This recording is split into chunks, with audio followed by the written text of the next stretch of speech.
বাংলাদেশের বাইরে পৃথিবীর বিভিন্ন প্রান্তে যে যেখান থেকে চ্যানেলে দেখছেন, আপনাদের সকলকে সাদর আমন্ত্রণ তৃতীয় মাত্রা দেখবার জন্য আর কথা বলবার জন্য আমার আজকের অতিথি বায়ে বসা আছেন জাতীয় পার্টির চেয়ারম্যানের উপদেষ্টা ব্যারিস্টার শামীম হায়দার পাটোয়ারী, আর ডানে রয়েছেন বাংলাদেশ জাতীয়তাবাদী দল বিএনপি কেন্দ্র নির্বাহী কমিটির সদস্য শামা ওবায়েদ। স্বাগত আপনার দুজনকে স্টুডিওতে। ব্যারিস্টার শামীম হায়দার পাটোয়ারী, আমরা দেখছি যে যারা এখন ক্ষমতায় আছেন আওয়ামী লীগ এবং তার মিত্রদের কাছে দেশের প্রধান সমস্যা হচ্ছে জঙ্গিবাদ এবং মৌলবাদ। রাজপথের যারা তাদের মূল প্রতিদ্বন্দ্বী বাংলাদেশ জাতীয়তাবাদী দল বিএনপি এবং তাদের মিত্রদের কাছে প্রধান সমস্যা হচ্ছে গণতন্ত্র এবং আইনের শাসন। জনগণের কণ্ঠস্বরটা কিন্তু এই দুইয়ের মধ্যে কতটা প্রতিফলিত হয়েছে দুপক্ষে সেটি বোঝা খুব দায়। কিন্তু আপনারা যারা খানিকটা সরকার আছেন, খানিকটা বিরোধী দলে আছেন, আপনাদের কাছে দেশের প্রধান সমস্যা কি? না, দেশের প্রধান সমস্যা আসলে যে সমস্যাগুলো আপনি বললেন এগুলো সবই কিন্তু একটার সাথে আরেকটা ইন্টারকানেক্টেড। যেমন আপনার যদি সুষ্ঠু গণতন্ত্র থাকে তাহলে সেখানে স্বাভাবিকভাবেই ইনক্লুসিভ পার্টিসিপেশন থাকে জনগণের সরকার গঠনে, তখন জঙ্গিবাদের টেন্ডেন্সি কিন্তু আস্তে আস্তে অটোমেটিক্যালি কমে যাবে। আপনি যদি চিন্তা করে থাকেন 2004-05 সাল বা 2003 সালে যে জঙ্গিবাদগুলো ছিল সেগুলো কিন্তু মোটেও জনসমর্থন পায়নি। আবার যদি আপনি পাকিস্তানের জঙ্গিবাদ চিন্তা করেন, আল কায়দা কিন্তু সেখানে বিভিন্ন জায়গায়, বিভিন্ন প্রদেশে, বিভিন্ন গ্রামে কিন্তু যথেষ্ট জনসমর্থন পাচ্ছে। আমরা সিএনএন বা বিবিসিতে প্রায় দেখি যে পাকিস্তানের বিভিন্ন গ্রামের জনগণ বলতেছে যে আল কায়দা আমাদেরকে ন্যায় বিচার দিতে পেরেছে কিছু কিছু ক্ষেত্রে। তো সেটা কিন্তু অনেক ভ্যারি আছে। আর আইনের শাসন এবং সুশাসন এটা তো অবশ্যই গণতন্ত্রের সাথেই সম্পর্কযুক্ত। এখন বর্তমান সরকারের কাছে আপাত দৃষ্টিতে একটা টার্গেট তারা দেখাচ্ছে অর্থনৈতিক উন্নয়ন, এবং আমি বলবো যে অবশ্যই কিছু কিছু ক্ষেত্রে অর্থনৈতিক উন্নয়নে সরকারের বেশ কিছু ভালো ভালো সাফল্য আছে। ইনফ্রাস্ট্রাকচার ডেভেলপমেন্টেও তারা অনেক বড় বড় জিনিস করতে পেরেছে। কিন্তু যখন আপনি আইনের শাসন এবং সুশাসনটা রাখতে পারবেন না প্রপারলি, তখন কিন্তু অর্থনৈতিক উন্নয়নটা ব্যাহত হবে। জাস্ট সিম্পলি একটা উদাহরণ দিই, যে ব্যাংক থেকে হাজার হাজার কোটি টাকা লোপাট হয়ে গেছে, এটা এখন আমাদের ওপেন ফ্যাক্ট, নেকেড সিক্রেট। তো আপনি কিন্তু একদিকে অর্থনৈতিক উন্নয়ন করছেন, আরেকদিকে কিন্তু দুর্নীতি কমাতে পারছেন না। দুর্নীতি কমাতে কেন পারছেন না? কয়েকটি কারণে পারছেন না। একটি হচ্ছে আপনার অতিমাত্রায় কর্মী নির্ভরশীলতা বেড়ে যাচ্ছে, অতিমাত্রায় প্রশাসন নির্ভরশীলতা বেড়ে যাচ্ছে। তো আপনি যাদেরকে কন্ট্রোল করবেন, নিয়ন্ত্রণ করবেন, আপনি যখন তাদের উপর কিছু মাত্রায় নিয়ন্ত্রণ কমিয়ে দিয়ে নির্ভরশীলতা বেড়ে যাবে, তখন কিন্তু অটোমেটিক্যালি তাদেরকে করাপশন বেড়ে যাবে। এবং সে কারণেই আমরা দেখেছি যে অনেক কিছু ঘটে গেছে যেটা কোনো বিচার হয়নি। যদিও 2-3 দিন আগে একটা খুব উল্লেখযোগ্য ঘটনা ঘটেছে, মোফাজ্জল চৌধুরী মায়া, ওনার বিরুদ্ধে দুদকের মামলাটা আবার হাইকোর্টে পাঠানো হয়েছে। সেদিক থেকে একটা সুশাসনের একটা লক্ষণ আমরা দেখতে পেয়েছি। কিন্তু এছাড়া কিন্তু আপাত দৃষ্টিতে পুরো দেশে যে good governance, rule of law, বিচার বিভাগের স্বাধীনতা, এই জিনিসগুলো খুব ভালোভাবে পরিলক্ষিত হচ্ছে, সেটি কিন্তু হচ্ছে না। যেটি হচ্ছে, সরকার একটি দীর্ঘমেয়াদী পরিকল্পনা নিচ্ছে 1941 পর্যন্ত বা 21 পর্যন্ত। এর মাধ্যমে আপাত দৃষ্টিতে মনে হচ্ছে সরকার ইতিহাসকে নিয়ন্ত্রণ করতে চাচ্ছে, কিন্তু আসলে ইতিহাস তো কখনো নিয়ন্ত্রণ করা যায় না। তো ইতিহাস কিন্তু ইতিহাসের গতিতেই চলবে। আমরা যখন ফার্স্ট ওয়ার্ল্ড ওয়ার হলো, তখন কিন্তু কেউ কল্পনা করতে পারেনি সেকেন্ড ওয়ার্ল্ড ওয়ারটাও হিটলারই করবে বা জার্মানি করবে, সেটা কেউ কল্পনা করতে পারেনি। ইংল্যান্ডে যখন অ্যানা বোলেইনকে এক্সিকিউশন করা হলো, তার কিছুদিন পর তার বিয়েটাকে নালিফাই করা হলো, কুইন এলিজাবেথকে বা প্রিন্সেস এলিজাবেথকে সবাই বলতো দ্য হোর বা ইলিজিটিমেট চাইল্ড, তখন কিন্তু কেউ কল্পনা করেনি এই কুইন এলিজাবেথই ইংল্যান্ডের ইতিহাসে সবচেয়ে ভালো, বা কুইন এলিজাবেথ দ্য গ্রেট হবে, গোল্ডেন এজ উপহার দিবে। সো ইতিহাস ক্যান বি কন্ট্রোলড, ইতিহাসকে লিড করা যায়। বঙ্গবন্ধু আমাদেরকে লিড করেছিলেন, 17 বছর উনি জেলে ছিলেন, 42 বার জেলে গিয়েছিলেন, উনি লিড করেছেন। কিন্তু যখনই কেউ নিয়ন্ত্রণ করার চেষ্টা করবে, তখনই কিন্তু সেখানে সিস্টেমের মধ্যে একটা এলোমেলি ঘটে যাবে। এবং এখন বাংলাদেশে বর্তমানে যে জিনিসটি চলছে, আপাত দৃষ্টিতে সরকারের কোনো বড় প্রতিপক্ষ এই মুহূর্তে কিন্তু চোখে পড়ছে না। আবার এটাও সত্য, দেশের 70% লোক, কম বেশি হতে পারে, তারা কিন্তু সরকারের বাইরে অবস্থান করছে, কম বেশি হতে পারে। তো এই যে একটা ভারসাম্যহীন অবস্থা, একটা বড় অংশের লোক সরকারকে সমর্থন করছে না, কিন্তু এই বড় অংশকে লিড দেওয়ার মতো সাফিসিয়েন্ট সাংগঠনিক ক্ষমতা সম্পর্ক কোন দল আপাত দৃষ্টিতে চোখে পড়ছে না। এই শূন্যতাটা কিন্তু ভয়ঙ্কর, কারণ এই শূন্যতাটা অনেক দিকে লিড করতে পারে। যেমন একটি মুসলিম কান্ট্রি হিসেবে একটা জঙ্গিবাদের ভয় সবসময় আমাদের থেকে যায়, এবং যখন গণতন্ত্র থাকবে না, দেশের একটা বড় অংশের লোক গণতন্ত্র থেকে বঞ্চিত হবে, তখন কিন্তু একটা অংশ জঙ্গিবাদের দিকে অটোমেটিক্যালি চলে যাবে। পৃথিবীর ইতিহাস তাই বলে। এই ক্ষেত্রে সরকারের এখন যেটি আমি মনে করি প্রয়োজন, যে হ্যাঁ, যখন এভরিথিং আপাত দৃষ্টিতে আপনার কন্ট্রোলে আছে, তখনই কিন্তু আপনাকে রেকটিফাই এবং রেস্ট্রেন্ড হতে হবে। This is perfect time, self assessmented, self restrained. আমরা জুডিশিয়ারিতেও এটা বলি, জুডিশিয়ারির অপরিসীম ক্ষমতা আছে, সেই ক্ষমতাকে কন্ট্রোল করবে কে? সে নিজেই করবে। তো সরকারেরও এখন কিন্তু সেলফ রেস্ট্রিংয়ের সময় চলে আসছে। জনগণ কি চাচ্ছে? বাংলাদেশের নির্বাচনী ব্যবস্থা অনুযায়ী তো আসলে বাংলাদেশের মানে সংখ্যালঘিষ্ঠদের সমর্থনেই সরকার গঠিত, এবং তারা আসলে সংখ্যাগরিষ্ঠকে এটা একটা আমাদের একটা নির্বাচন ব্যবস্থার কিছুটা ভারসাম্যহীনতা এর মধ্যে রয়ে গেছে। আসলে আগের ইলেকশন গুলোতেও দেখা গেছে তাই, আবার দেখা যাচ্ছে কোন একটি 2001 ইলেকশনে আওয়ামী লীগ ভোট পেয়েছে খুব সামান্য কম, কিন্তু আসনের দিক দিয়ে দেখা গেছে অনেক কম। তো এটা একটা নির্বাচন ব্যবস্থায় একটা সমস্যা আছে, হ্যাঁ এটি সত্য, কিন্তু তারপরেও আপনি 70% লোককে তো রাজনীতি করতে হবে। আজকের যদি আপনি বাংলাদেশের পরিস্থিতি দেখেন, সাংগঠনিকভাবে বিএনপিকে অনেক নির্যাতন করা হয়েছে, তারা দুর্বল হয়ে পড়েছে, তারা নিজেরাও স্বীকার করছে। জামাত হয়তো বা বাতিল হয়ে যেতে পারে, নাও হতে পারে। তো সব দিক থেকে এই 70% লোকের জন্য আসলে কি কি অপশন থাকছে? এই 70% লোক তো অপশন শূন্যতায় ভুগছে। সমাবেত আমি আসলে ভাই, আমরা শুনছি সবসময় আপনারা গণতন্ত্র আইনের শাসনের কথা বলছেন, সরকার বরাবরই বলছেন যে সরকার, প্রধানমন্ত্রী প্রতিনিয়ত বলছেন, দেশের বাইরে গিয়ে বলছেন যে দেশে গণতন্ত্র আছে, উন্নয়ন হচ্ছে বেশ জোরে সোরে। সমস্যা একটি, সেটি হচ্ছে মৌলবাদ এবং জঙ্গিবাদ। সরকারের কর্তা ব্যক্তিরা সবসময় বলেন। আমি ওনার একটা যে কথাটা যদি শেষ করে সেটা দিয়ে আমি শুরু করি, যে সরকারের এখন আপাত দৃষ্টিতে মনে হচ্ছে বাংলাদেশে এখন যে সরকার আছে সেই সরকারের কোনো প্রতিদ্বন্দ্বী নেই বা সরকারের বিপক্ষে অবস্থান নেওয়ার মতো কেউ নেই। আমি মনে করি এই বাংলাদেশের জনগণই এখন সরকারের প্রতিদ্বন্দ্বী বা ওনাদের বিপক্ষে। কারণ দেখেন, একটি সরকার যখন জনগণ যে বিপক্ষে সেটা আপনি কিভাবে বোঝাবেন? কারণ আপনারাও বলছেন জনগণ আপনাদের পক্ষে, সরকারও বলছে জনগণ সরকারের পক্ষে। আমি বলছি সেটা জনগণ বিপক্ষে এই কারণে, কারণ যখন একটি জনপ্রতিনিধি একটি সরকার থাকে, জনগণের আশা আকাঙ্ক্ষার প্রতিফলন যখন একটি সরকারের মধ্যে ঘটে, তখন সেই সরকার তার দেশের মানুষের চাওয়া পাওয়ার মূল্য দেয়। তারা কখন কি চাচ্ছে, কখন তাদের অভাব অনটন কোন জায়গায়, এই জিনিসটার মূল্য দিয়ে কিন্তু তাদের সরকারের প্রত্যেকটা সিদ্ধান্ত প্রতিফলিত হওয়ার কথা। কিন্তু আজকে আমরা যেটা দেখছি যে সেটা কিন্তু হচ্ছে না। জনগণের সাথে এই সরকারের কোনো সম্পৃক্ততা আমি দেখি না। বিশেষ করে দেখেন, ওনারা যেটা বলেন যে এখন গণতন্ত্র দরকার নেই, এটা আমাদের এখন যারা সরকার আছেন তাদের একাধিক মন্ত্রী এটা কমেন্ট করেছেন যে গণতন্ত্র নিয়ে আমাদের খুব একটা মাথা ব্যথা নেই, উন্নয়ন আমাদের গুরুত্বপূর্ণ। কিন্তু দেখেন, আজকাল আপনি যদি ইদানিং কালের পত্রিকা দেখেন, এই কয়দিন আগে পত্রিকা এসছে টেন্ডার সিন্ডিকেটের জিম্মি উন্নয়ন। হ্যাঁ, বাংলাদেশ প্রতিদিনে এসছে টেন্ডার সিন্ডিকেট। এবং এই টেন্ডার সিন্ডিকেট কারা? দুর্ভাগ্যবশত যারা সংসদ সদস্য, যারা আইন প্রণয়ন করেন, এমপিরা, হ্যাঁ, মন্ত্রীরা এবং তাদের সাগরেদরা, তারপরে ছাত্রলীগ যুবলীগ তো আছেই, এরা টেন্ডার সিন্ডিকেট করছে এবং নিজেদের মধ্যে ঝগড়াঝাটি, মারামারি, খুনাখুনিও হচ্ছে এই ভাগাভাগি নিয়ে, টাকার ভাগাভাগি নিয়ে। তো সুতরাং যখন আপনি প্রত্যেকটা ব্যবস্থা যখন আপনি দুর্নীতিগ্রস্ত হয়ে যায়, প্রত্যেকটি প্রতিষ্ঠান, আপনি শিক্ষা প্রতিষ্ঠান বলেন, স্বাস্থ্য বলেন, আপনি রাষ্ট্রীয় প্রতিষ্ঠানগুলো, কয়দিন আগে পেপারে এসছে যে প্রত্যেকটি রাষ্ট্রীয় প্রতিষ্ঠানের অবস্থা খুব খারাপ। মেইন রিজন হচ্ছে করাপশন, দুর্নীতি এবং এই টেন্ডারবাজি। সুতরাং আজকে আপনি উন্নয়ন কিভাবে করবেন যদি এই জিনিসগুলো যে ঘটছে, টেন্ডারবাজি হচ্ছে, আপনার চুরি হচ্ছে, ডাকাতি হচ্ছে, ব্যাংক ডাকাতি হচ্ছে, লুট হচ্ছে, কিন্তু এগুলোর কোনো সাজা হচ্ছে না, প্রতিকার হচ্ছে না। যারা রেসপন্সিবল ব্যক্তি তারা কিন্তু তাদের কোনো জেলও হচ্ছে না, তাদের কোনো সাজা হচ্ছে না, কিছু হচ্ছে না। আপনি দেখেন, একজন সংসদ সদস্য তার ছেলে কিছুদিন আগে 2 জন ব্যক্তিকে মেরে ফেললো গুলি করে। অনেক তো এখানে এভিডেন্স আছে, তারপরেও কিন্তু এটার কোনো সুরাহা হচ্ছে না। হ্যাঁ, অথচ দেখেন, আমি মনে করি যে এই বর্তমান সরকার প্রশাসনের উপর এত বেশি নির্ভর, প্রশাসনের 90% লোকই ওনারা লাগিয়ে রেখেছেন যে বিরোধী দল এবং মতকে দমন করার জন্য।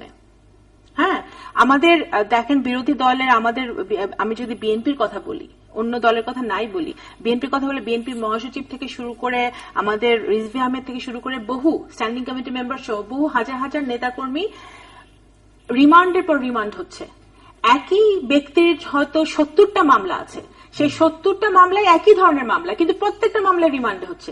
কিন্তু এই যে মানুষ গুলি করে মেরে ফেলছে এবং সেটা প্রমাণ আছে, তারপরেও কিন্তু তাদের কোনো সাজা হচ্ছে না। তো সুতরাং এইটা হচ্ছে এখন বাস্তবতা। এই কারণে যদি গণতন্ত্র না থাকে, মানুষের ইচ্ছার প্রতিফলন না ঘটে সেখানে, এবং সরকারের কোনো দায়বদ্ধতা যেখানে না থাকবে, সেখানে উন্নয়ন হওয়া খুবই ডিফিকাল্ট, খুবই অসম্ভব ব্যাপার। আমি আরেকটা কথা বলতে চাই এখানে, যে যেহেতু আমি একজন মহিলা হিসেবে না, আমি অফকোর্স মহিলা হিসেবে প্লাস এই দেশের নাগরিক হিসেবে, দেখেন এই যে নারীদের উপর যে এই গত কয়েক মাস ধরে, আর কিছুদিন আগে দেখলাম, আপনি দেখেন একজন নারী পুলিশ ধর্ষিত হয়েছে। তো পুলিশের কাছে তো মানুষ যাবে নিজের সেফটির জন্য, আমি যদি একটা বিপদে পড়ি আমি পুলিশের শরণাপন্ন হব আমার সেফ গার্ডের জন্য। সেখানে পুলিশ নিজেই আজকে সেফ না। একটা মহিলা পুলিশ ধর্ষিত হয়েছে, আপনি বাসে গার্মেন্টস শ্রমিক ধর্ষিত হচ্ছে, তারপরে এই যে নারীদের উপর। কিন্তু আমাদের তো প্রধানমন্ত্রী নারী, আমাদের বিরোধী দলীয় ওনাদের যে আছেন একজন রওশন এরশাদ সাহেব, উনি নারী, এতগুলো স্পিকার নারী, এতজন আপনার সংসদ সদস্য নারী আছে, মন্ত্রীরাও অনেক একাধিক মন্ত্রী নারী। কিন্তু কয়জন, দুর্ভাগ্যবশত এই দায়িত্ববান ব্যক্তিরা কয়জন কথা বলেছেন এই নারীদেরকে যখন ধর্ষণ করা হয়েছে?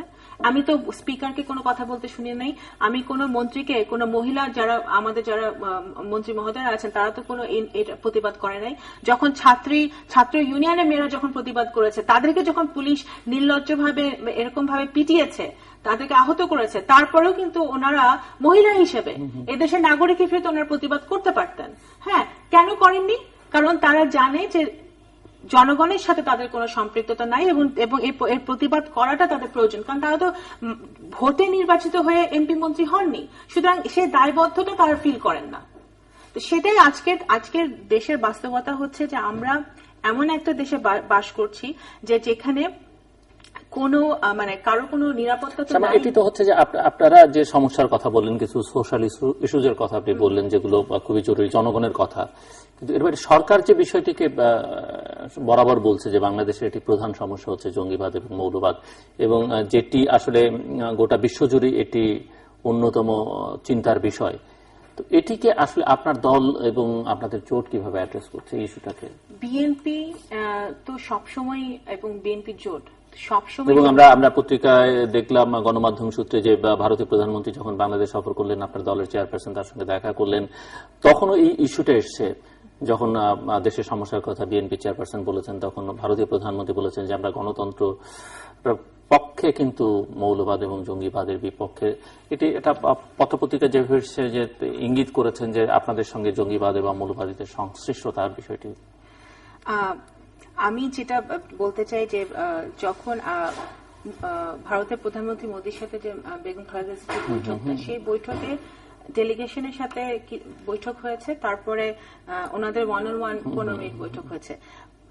ওই বৈঠকে কি উঠে এসেছে সেটা শুধু ওনাদের দুজনেরই জানার কথা। সেটা আসলে পত্রপত্রিকার কতটুকু জানবে সেটা আমি জানি না। হ্যাঁ, এবং এই সোর্সটা কতটুকু মানে এটা ভেরিফাই করার আমি মনে করি প্রয়োজন আছে। হ্যাঁ, যেই আলোচনাটা সবার সামনে হয়েছে সেই আলোচনার প্রেক্ষিতে আমি কথা বলতে পারি। এবং যেটা হয়েছে আমি মনে করি যে অফকোর্স বিএনপি তো শুধু মোদীকে না, সবসময় বিএনপি বলেছে যে বিএনপি অলওয়েজ জঙ্গিবাদ, টেররিজম এবং এই মৌলবাদের মানে এই বিষয়টারই বিরুদ্ধে। বিএনপি একটি জাতীয়তাবাদী রাজনৈতিক দল, সবসময় রাজনীতি করে ভোটের মাধ্যমে জনগণের কে সাথে নিয়ে কিন্তু সরকার গঠন করেছে সবসময়। তো সুতরাং জঙ্গিবাদকে প্রশ্রয় দেওয়া কিন্তু বিএনপির মানে এটা প্রশ্নই উঠে না। এবং আরো আপনি দেখেন তাহলে যখন আওয়ামী লীগ যখন সরকারে ছিল তখনও কিন্তু এই দেশে জঙ্গিবাদের ঘটনা ঘটেছে। হ্যাঁ, রমনার ঘটনা আওয়ামী লীগের আমলে ঘটেছে, বিভিন্ন ঘটনা ঘটেছে। তাহলে আমরা কি বলবো যে তাহলে আওয়ামী লীগ সরকার জঙ্গিবাদ প্রশ্রয় দিচ্ছে? এটা তো এখন এটার ব্যাপার হচ্ছে যে সেটা তো সেই কনক্লুশন তো অনেকেই টানতে পারে, কিন্তু আজকে বাস্তবতা হচ্ছে যে এই জঙ্গিবাদের গল্প শুনিয়ে আওয়ামী লীগ আর কত দমন পীড়ন করবে? আজকে যে রাষ্ট্রীয়ভাবে যে সন্ত্রাসটা হচ্ছে, রাষ্ট্রীয়ভাবে যে সন্ত্রাস কিভাবে হচ্ছে? আপনি র্যাব পুলিশ দিয়ে যদি দেশ চালাতে চান তাহলে তো সেটা তো রাষ্ট্রীয় সন্ত্রাসে পরিণত হচ্ছে। আপনি পুলিশকে ব্যবহার করে আপনি লোক দমন করছেন, র্যাবকে ব্যবহার করে আপনি সারা দেশের যারা শুধু রাজনীতি করে, শুধু রাজনৈতিক দল না তা না, যারাই আপনার বিরোধিতা করবে, বিরোধী মতকে আপনি দমন করবেন র্যাব পুলিশ দিয়ে। এই যে রাষ্ট্রীয় সন্ত্রাস, এই যে গুম, আপনি দেখেন কিছুদিন আগে সালাউদ্দিন ভাইকে পাওয়া গেল। তার এই যে 4-5 দিন আগে আমাদের ছাত্র দলের যে প্রাক্তন সাংগঠনিক সম্পাদক খোকন, সে 3 মাস ধরে তার সে গুম ছিল, তাকে র্যাবই তাকে খুঁজে পেয়েছে। তো তাহলে এটা কেন হচ্ছে? আমরা অফকোর্স আল্লাহর কাছে মানে হাজার শুকরিয়া যে ওনারা বেঁচে আছে এবং ওনাদের পরিবার ওনাদেরকে জীবিত অবস্থায় পেয়েছে। হ্যাঁ, এবং ওনাদের যে মানে বিশেষ করে খোকনের কথা আমি জানি, তার ছোট ছোট বাচ্চা তারা জীবিত অবস্থায় পেয়েছে, এটা আমরা হাজার শুকর করি। কিন্তু আজকে যে শত শত লোক গুম হচ্ছে, আপনার যখন কোনো আইনের শাসন থাকবে না, তখন কিন্তু এটা একটা ব্রিডিং গ্রাউন্ড এই বিভিন্ন ধরনের ক্রাইম আপনার হওয়ার জন্য। আজকে আপনি যে কোনো কারণে আপনি অনেককে গুম করা হচ্ছে, কারোর জন্য র্যানসাম চাওয়া হচ্ছে, টাকা চাওয়া হচ্ছে না, এরকম প্রতি গ্রামে গ্রামে শহরে হচ্ছে। কিন্তু এই যে খুন গুম এগুলার কিন্তু কোনো সুরাহ হচ্ছে না দেখেই আজকে এই আইনের শাসনের এই অবস্থা। আসলে অনেকগুলো ইস্যু চলে আসছে, এর মধ্যে একটা নরেন্দ্র মোদীর সাম্প্রতিক সফর নিয়ে কিছু কথা বলতে চাই। কুলদীপ নায়ারের একটা আর্টিকেল আছে। অবশ্যই নরেন্দ্র মোদী একটা খুব পজিটিভ অ্যাপ্রোচ নিয়ে আসছেন এবং একটা সাউথ এশিয়াতে একটা কনফেডারেশন হতে পারে ভবিষ্যতে, একটা সাউথ এশিয়ান লিডারশিপ তার মধ্যে আমরা দেখতে পাচ্ছি, যদিও এখন পর্যন্ত কার্যত কিন্তু আমরা খুব বেশি কিছু দেখতে পাইনি। একটি জিনিস আমার কাছে মনে হয়েছিল ওনার সফরে, তার মধ্যে একটি হচ্ছে বাংলাদেশের সাথে ইন্ডিয়ার বাণিজ্যিক ভারসাম্যটা অনেক বেশি ইন্ডিয়ার পক্ষে। 2011-12 বা 12-13 সালে ভারত বাংলাদেশে রপ্তানি করেছিল 4.586 বিলিয়ন, আর বাংলাদেশ থেকে ভারতে রপ্তানি হয়েছে মাত্র 0.512 মিলিয়ন, অর্থাৎ প্রায় 1000 ভাগেরও 1 ভাগ হবে হয়তো। এই বিষয়ে কিন্তু যে 22টি চুক্তি হয়েছে, কোন চুক্তি কিন্তু এই বিষয়ের এই পরিস্থিতিটাকে উন্নতি ঘটাবে না, আমি যতটুকু দেখেছি পরিস্থিতিগুলো। আরেকটি জিনিস হয়েছিল, যেমন 2001 থেকে 2012 পর্যন্ত, এটা একটা রিপোর্টে পড়লাম আমি, যে 907 জন বর্ডার কিলিং এ মারা গেছে বাংলাদেশি। তো সেখানেও কিন্তু মোদির কিন্তু খুব সুস্পষ্ট কিছু উনি বলেননি। একটা এলবিএ হয়েছে, ল্যান্ড বাউন্ডারি এগ্রিমেন্ট, এটি কিন্তু দুই তরফের সমস্যা ছিল, বাংলাদেশের জন্য সমস্যা, ইন্ডিয়ার জন্য সমস্যাটা, এটি সমাধান হলো, অবশ্যই একটা পজিটিভ মুভ, এটা সরকার ডিপ্লোম্যাটিক সাফল্য। কিন্তু শুধু বাংলাদেশের জন্য যে সমস্যাগুলো রয়ে গেছে, তিস্তা পানি একটা, এটি কিন্তু এখনো আলোর মুখ দেখছে না। আবার 7 সিস্টারে যে ভারতের সবচেয়ে বড় সমস্যা ছিল এথনিক সেপারেটিজম নিয়ে, তার এনএলএফটি, উলফা, এনডিএফএম, এই যে সংস্থাগুলো ছিল, এগুলো কিন্তু অটোমেটিক নিষ্ক্রিয় হয়ে যাচ্ছে এবং ভারতীয় পার্লামেন্টেও কিন্তু এটা নিয়ে অনেক প্রশংসা হয়েছে যে তারা 7 সিস্টার কাম রাখছে। আসলে বাংলাদেশের গণতন্ত্র, এবং এই নরেন্দ্র মোদীর ভাষণেও কিন্তু গণতন্ত্র শব্দটা একবার উচ্চারণ করেনি উনি, কিন্তু সারা বাংলাদেশে পৃথিবীতে যখন ভাষণ দেন গণতন্ত্র শব্দটার উপর অনেক ফোকাস করেন। কেন যেন বাংলাদেশের অনন্য সুন্দর 1 ঘন্টার বক্তব্যে গণতন্ত্র শব্দটি উচ্চারিত হয়নি।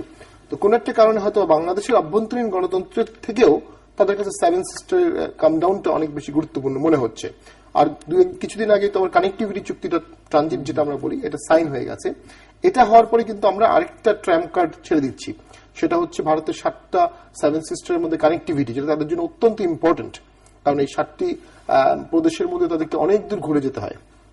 তো যখন এটা আমরা ছেড়ে দেব, তখন কিন্তু তিস্তা চুক্তির ব্যাপারে আরেকটা বার্গেনিং পাওয়ার আমরা লুজ করে ফেলবো, কারণ তিস্তা চুক্তিটা কিন্তু একটা ইউনিলেটারাল প্রবলেম, এটা ভারতের জন্য প্রবলেম, চুক্তি হয়ে গেছে। তিস্তাটা কিন্তু ভারতের জন্য প্রবলেম না, তিস্তাটা হচ্ছে আমাদের দরকার, যেটাতে আমাদের দুজনের দরকার সেটা সমাধান হয়ে যাচ্ছে, আর যেটা শুধু আমাদের প্রবলেম সেটা এখনো কিছুটা রয়ে গেছে। যেমন ফারাক্কা নিয়ে এখনো বলা হয়, বা তখনও বলা হতো ইট ওয়াজ ইউনিলেটারাল ডাইভার্সন, ছিল একতরফা ছিল ফারাক্কা যে ব্রিজগুলো করা হয়েছিল।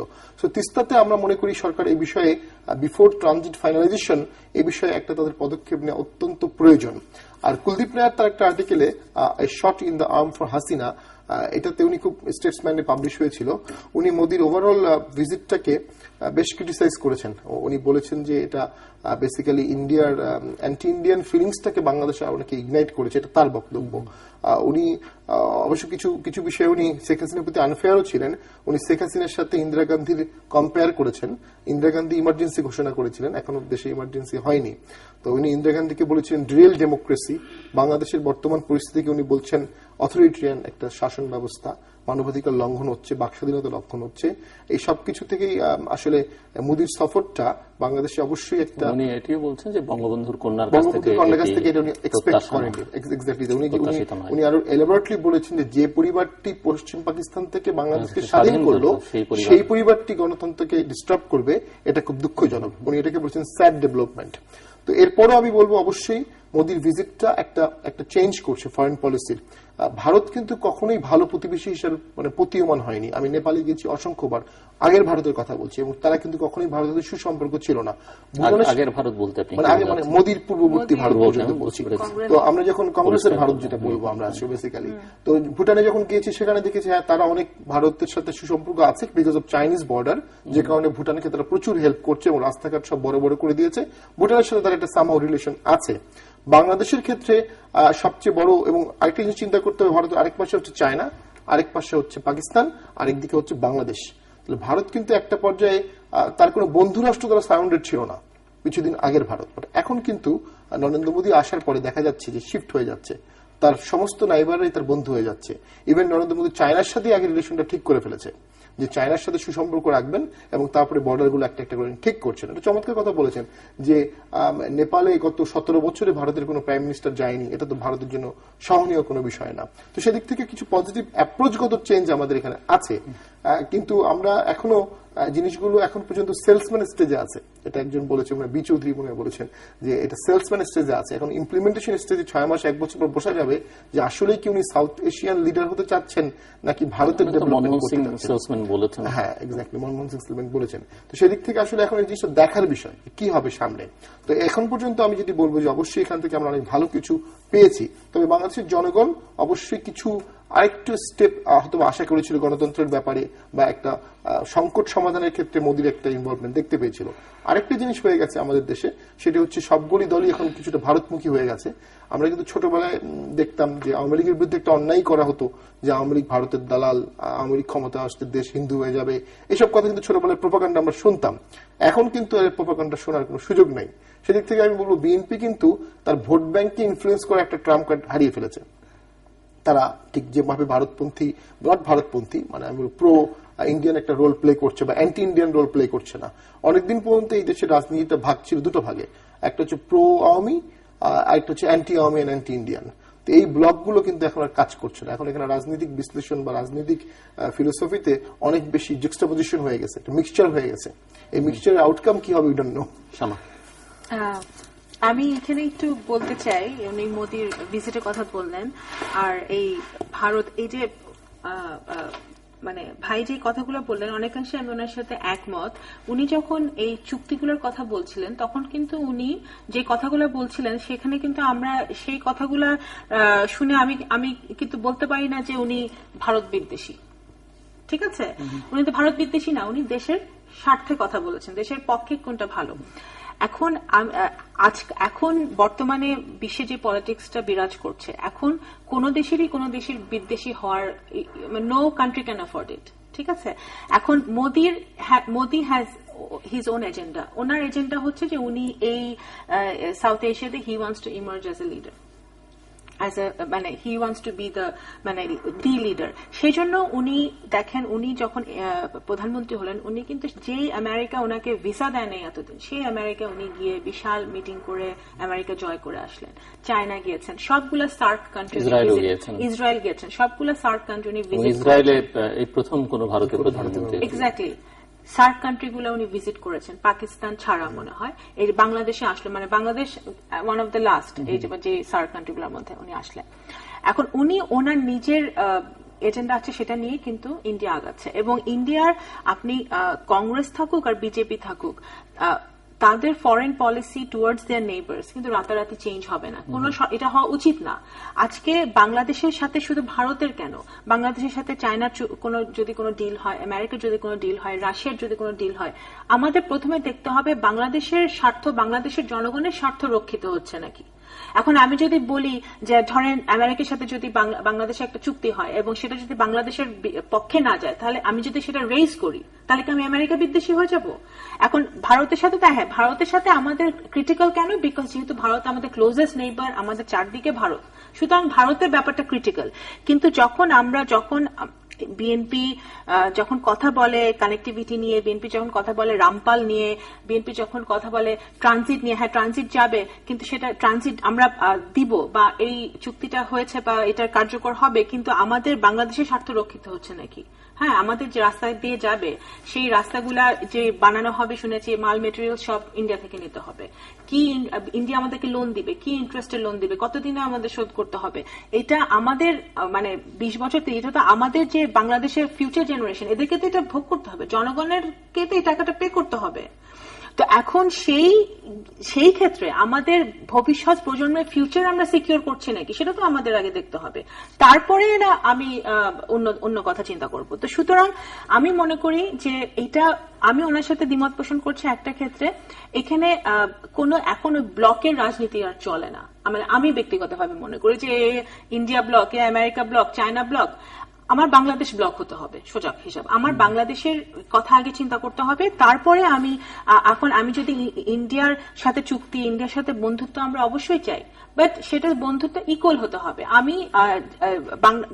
ইন্ডিয়া একটি ইন্ডিপেন্ডেন্ট দেশ, আমরা একটা ইন্ডিপেন্ডেন্ট দেশ, সুতরাং আমাদের বন্ধুত্বটা হতে হবে একটা 50-50। এখানে কোনো এখানে কোনো আমাদের স্বার্থ বিঘ্নিত করে যদি কোনো চুক্তি হয়, সেটা তো আমরা কথা বলবোই। কথা বললে কিন্তু সেটা কিন্তু ভারত বিদ্বেষী না, সেটা বাংলাদেশের পক্ষে আমি কথা বলছি, এটা একটা মেইন ব্যাপার। আরেকটা যেটা আপনি বলছেন যে বিএনপি যে জায়গায় ছিল সেখানেই আছে।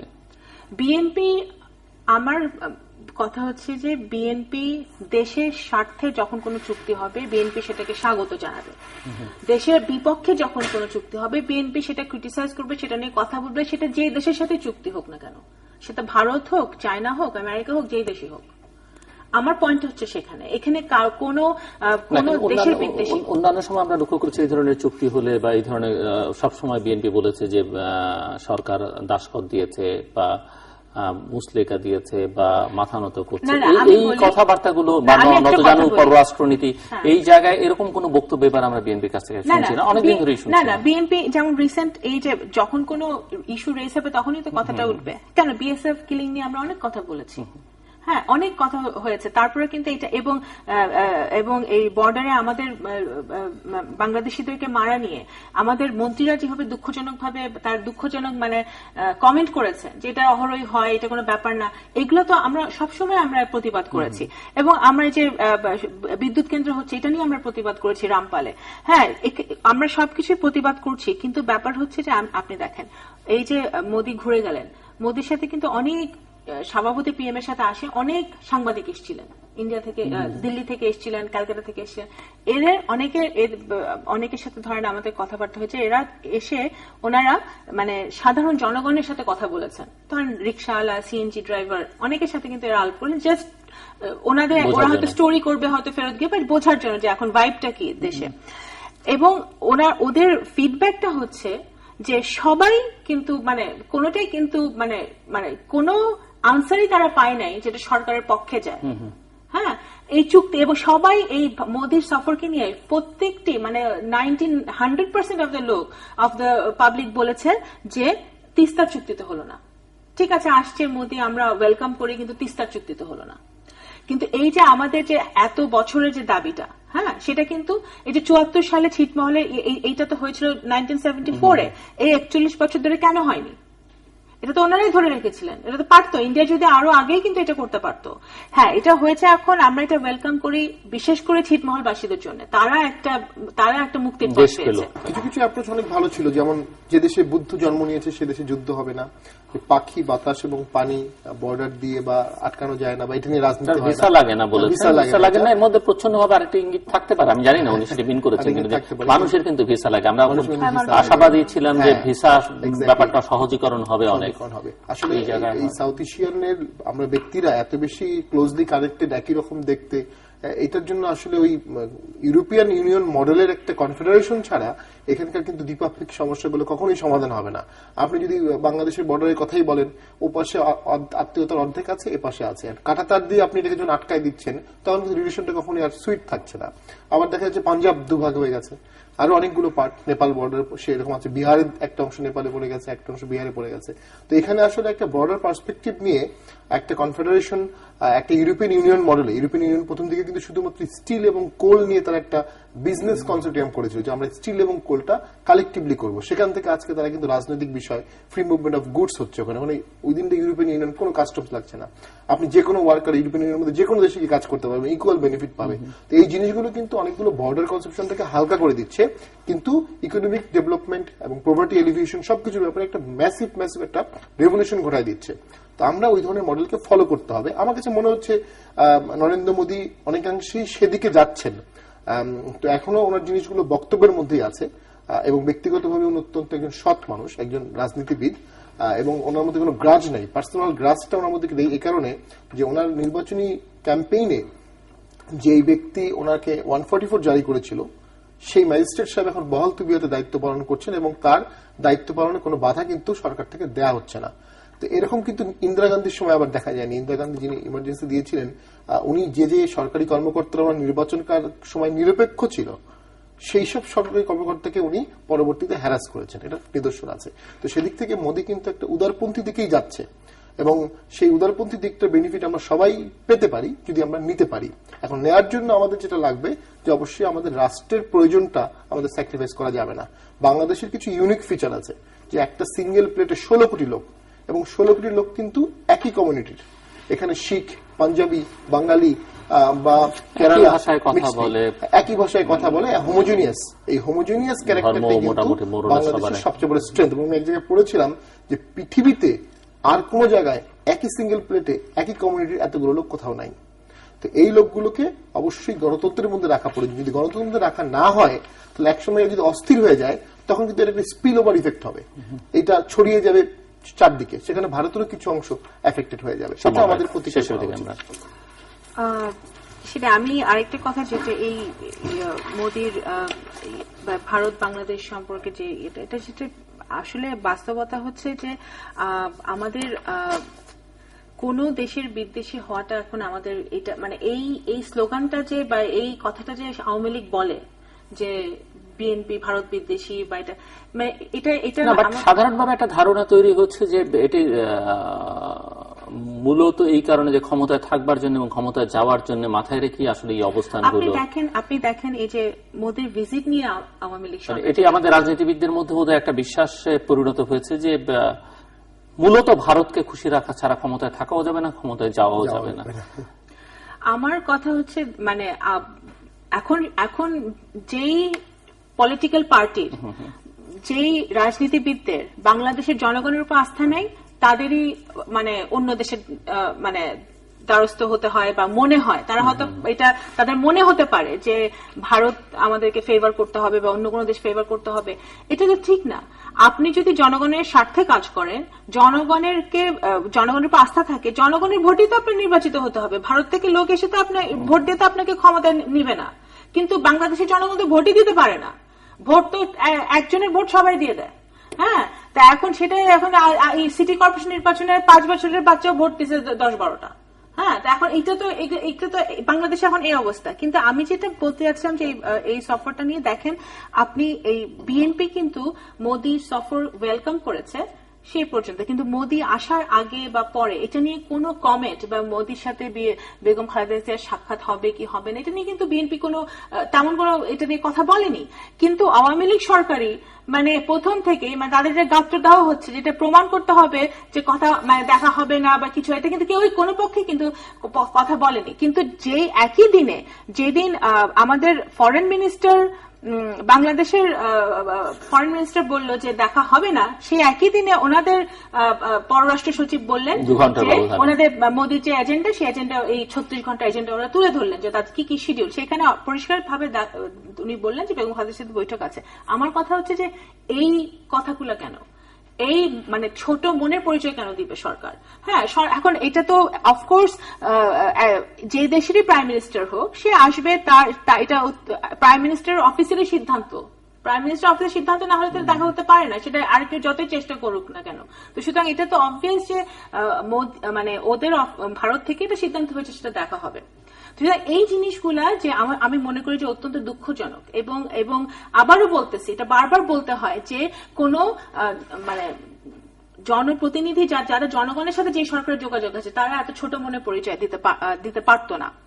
আর যেটা আমি শেষে যেটা বলতে চাই যে এখন যে বাংলাদেশের যে বাস্তবতা, আপনি দেখেন সীমান্তের কথা আমরা তুলেছিলাম, আমাদের বাংলাদেশের বিভিন্ন সীমান্তে 512টা পয়েন্ট দিয়ে মাদক দ্রব্য চোরাচালান হচ্ছে এবং ড্রাগস হচ্ছে। আজকে সারা দেশে কিন্তু আছে, এবং এটা এমপি মন্ত্রীদের সহায়তায় আমাদের নতুন প্রজন্ম, ভবিষ্যৎ প্রজন্ম এই মাদকাসক্ত হচ্ছে, এবং এই বিরাট একটা যে চক্র সেটা আমাদের দেশকে ক্ষতিগ্রস্ত করছে।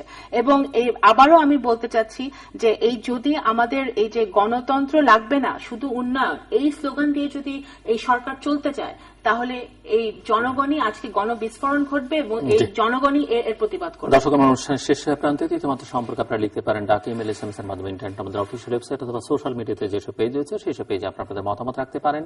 আর আপনাদের মতামতে আমাদের অনুষ্ঠান তৃতীয় মাত্রা আপনি দেখতে পাবেন প্রতি বৃহস্পতিবার এবং শুক্রবার বাংলাদেশ সময় দুটোই, বুধবার দুপুর 11:30 এবং শুক্রবার দুপুর 1:05 দেখবার আমন্ত্রণ রইল। শামা ওয়াহেদ এবং ব্যারিস্টার শামীম হায়দার পাটোয়ারি, অসংখ্য ধন্যবাদ আপনাদের দুজনকে। দর্শক মণ্ডলী, আমরা কথা শুরু করেছিলাম একদিকে জঙ্গিবাদ, মৌলবাদ, অন্যদিকে রাষ্ট্রীয় সন্ত্রাসবাদ।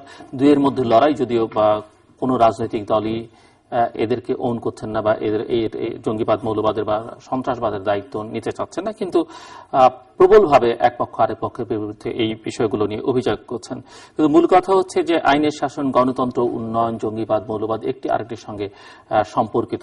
আমরা যদি গণতন্ত্র বা আইনের শাসনকে নিশ্চিত করতে না পারি, তাহলে উন্নয়ন যেমন টেকসই হবে না, স্থায়িত্ব পাবে না, একইভাবে এখানে জঙ্গিবাদ, মৌলবাদের বিস্তারের সম্ভাবনাটা থেকে যাবে। আর আমরা কথা বলেছি ভারতীয় প্রধানমন্ত্রী বাংলাদেশ সফর নিয়ে।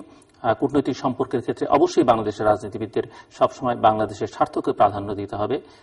এখন পর্যন্ত যেটি পারসেপশন মানুষের মধ্যে, যে তাদের মূলত বিবেচনা থাকে কিভাবে কাকে খুশি রেখে ক্ষমতায় থাকা যাবে কিংবা ক্ষমতায় যাওয়া যাবে, এই জায়গা থেকে পরিবর্তন এনে বাংলাদেশের জনগণের প্রতি আস্থা রাখা এবং নির্বাচনে জনগণের ভোটের মধ্য দিয়ে ক্ষমতায় যাওয়া বা ক্ষমতায় থাকার প্রশ্নটি তাদের মাথায় যতক্ষণ পর্যন্ত না আসবে, বাংলাদেশের গণতন্ত্রের এই দুর্বলতা প্রবলভাবে থেকে যাবে আগামী দিনগুলোতে। দর্শক, আমাদের সঙ্গে থাকবার জন্য অসংখ্য ধন্যবাদ। আপনাদের সবার জন্য শুভকামনা।